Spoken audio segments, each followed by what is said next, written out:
mga shrooms. Tara, samahan po kami. Ito kami ng paway, bibili ng pasalubong. Try nga natin ng ganitong flat. Pwede ba yun? Grabe ang init dahil.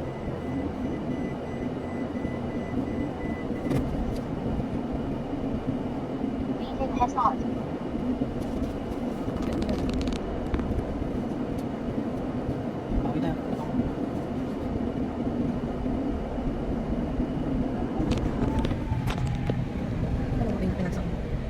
Kumatak ni Cornick, itapaway, mga kasyumari.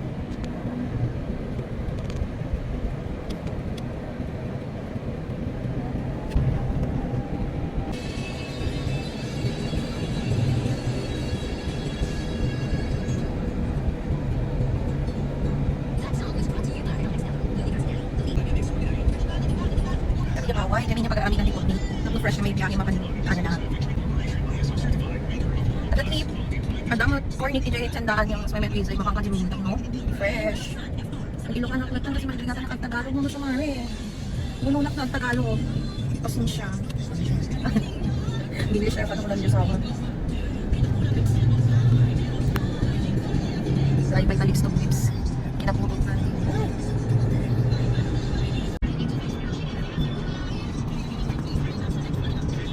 At ayun na nga mga ka-shooms, trinay ko lang naman na mag-talk-talk habang nag-video, pero yung confidence ko nakatago pa rin.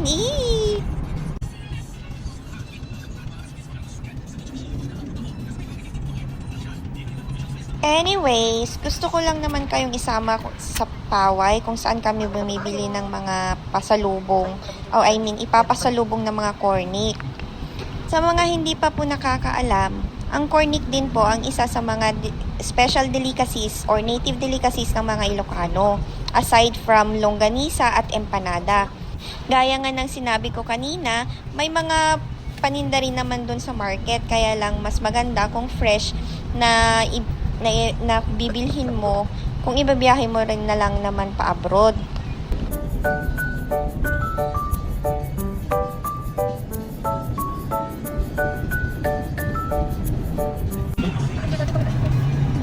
So yun ito, sa mga nagtitinda ng mga lokal product sila sa Ilocos, aling prisi.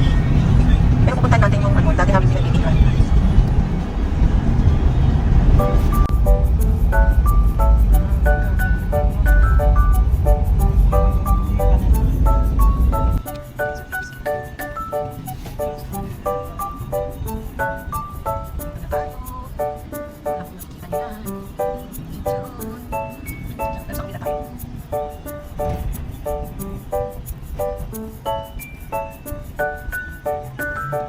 At ayun na nga, nakarating na kami dito sa store ni Nana Rosa.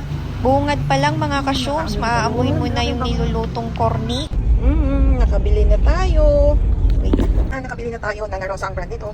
Isa sa pinakamasarap na cornic dito sa Ilocos. At syempre, bumili na rin kami ng kukut-kutin namin. Ang sarap talaga nito. Kaya alam nyo na mga syumare, kung nagagawi kayo dito sa Ilocos, alam nyo na yung brand ng cornic na bibilhin nyo ha.